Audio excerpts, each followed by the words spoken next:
Allez, on est parti. Ouais. Ouais, C'est bueno. c'est good. Quelle violence. J'ai la dalle. Qu'on en finisse, qu'on bouffe. Bonjour. Bonjour. Comment ça va? Ça va très bien. Et toi? Oui. Parce que je te demande jamais. Non mais c'est vrai.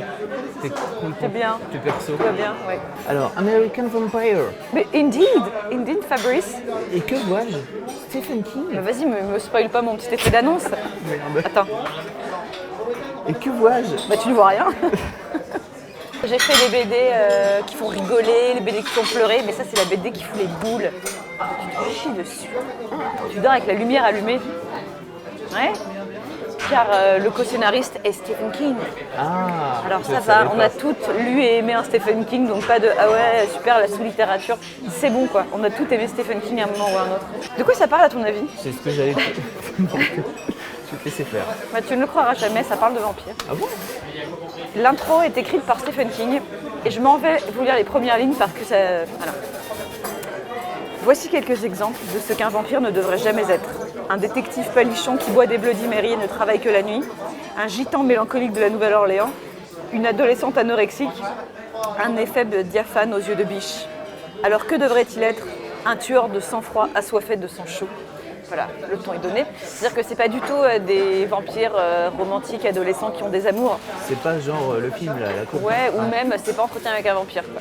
C'est pas du tout romanesque fou. C'est du sang chaud, c'est de la baston et tout ça.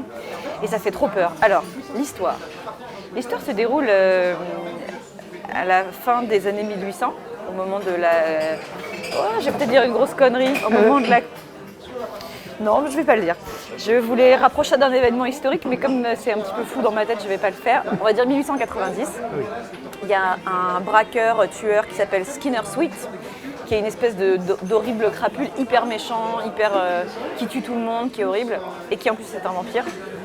Et parallèlement, en 1920, par là, au début du cinéma parlant, il y a deux petites minettes qui partent à Hollywood pour devenir actrices, dont une qui s'appelle Pearl, qui est l'héroïne, qui est super cool, qu'on adore dès le début, et qui devient vampire aussi. Et donc voilà, c'est l'histoire de ces deux vampires aux États-Unis au début du siècle.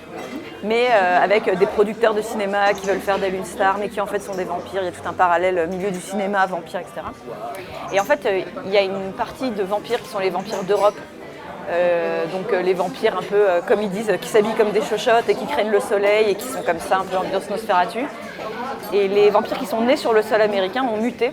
Et donc sont des espèces de super vampires plus forts que les vampires européens, évidemment, qui eux craignent pas le soleil, qui sont plus forts, qui tabassent tout. Et donc la petite Pearl, c'est la première vampire comme ça, qui a rien demandé à personne, qui a pas du tout envie d'être vampire, qui trouve ça pourri, et qui a décidé de se venger, et de se venger des gens qui l'ont fait de vampire, qui sont donc les gros producteurs de cinéma, horribles, méchants.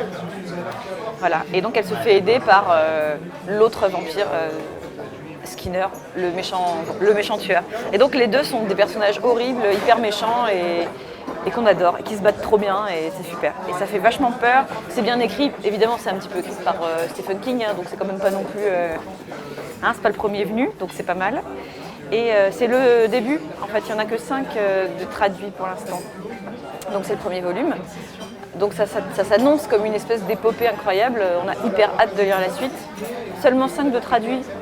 Dépêche-toi Panini Comics de traduire la suite, hein, il presse le pas, l'amitié n'attend pas.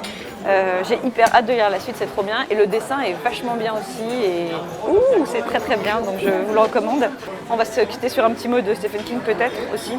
Mais j'en reviens à ce que je disais au début. L'idée initiale, c'est avant tout de rendre à ces chers suceurs de sang le mordant qu'ils ont perdu avec la mode des vampires pour midinette. Il est temps qu'ils fassent peur à nouveau. J'ai la chance d'avoir contribué à cela. Et Skinner Sweet, donc le héros, ne se satisfait pas de raconter sa vie aux nénettes, il les suce et c'est ça qui est bon.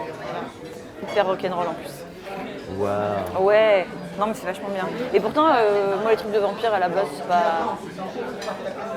Tu vois, enfin ça dépend, les vieux trucs de vampires, mais par exemple, bon, j'ai pas adoré Twilight. Est-il vraiment besoin de le préciser? Voilà. Merci Pénélope. Ouais, et je fais un petit teasing. Ouais. Parce qu'on le sent bien gros comme une maison. Ça, c'est les 2 BD que j'ai achetées aujourd'hui.